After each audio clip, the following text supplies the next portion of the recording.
Hello guys, welcome to my channel flourishing flavours. আজকে নিয়ে এসেছি আপনাদের জন্য ভিন্ন ধরনের একটি রেসিপি। যখন বাসায় কোনো কিছুই থাকবে না এবং আপনাদের খুব চটপটে একটা কিছু খেতে ইচ্ছা করবে, তখন এই রেসিপিটা তৈরি করে খেয়ে নিতে পারেন এবং সবাইকে নিমেষেই তাক লাগিয়ে দিতে পারেন। চলুন তাহলে কথা না বাড়িয়ে দেখে নেই রেসিপিটি কিভাবে করে নিচ্ছি আমরা।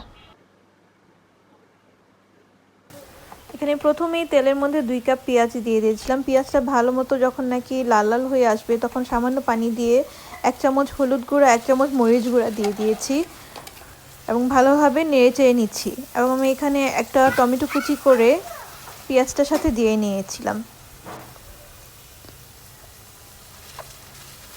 এখন যখন নাকি পেঁয়াজটা একেবারে ভাজা ভাজা হয়ে গিয়েছে, মশলাটা কষানো হয়ে যাবে, সে পর্যায়ে একটু পানি দিয়ে নিচ্ছি এবং এর মধ্যে অ্যাড করে দিচ্ছি খুব অল্প পরিমাণে জয়ফল এবং জয়ত্রী।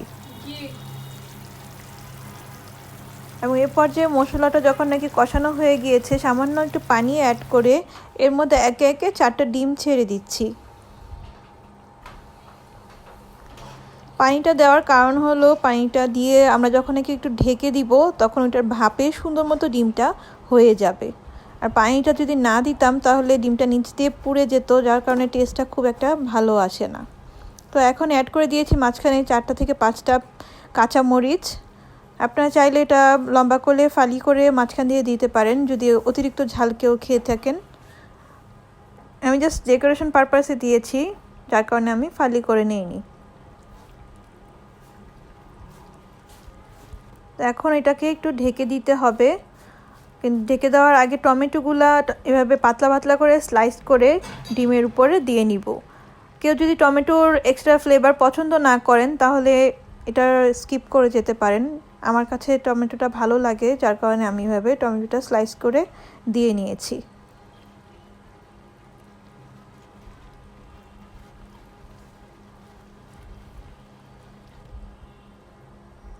তো এখন এটাকে একটু ঢেকে নিয়ে আমরা যখন পানিটা একটু শুকিয়ে আসবে, মশলাটা একটু ভুনা ভুনা হয়ে যাবে, তখন এটা আমরা চুলা থেকে নামিয়ে নিব।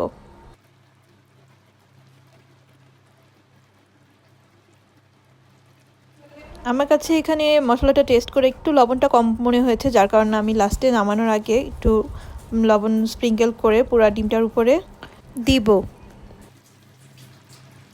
তো এই মাঝে তৈরি হয়ে গেল আমাদের খুবই মজাদার একটি রেসিপি, ডিম চপ।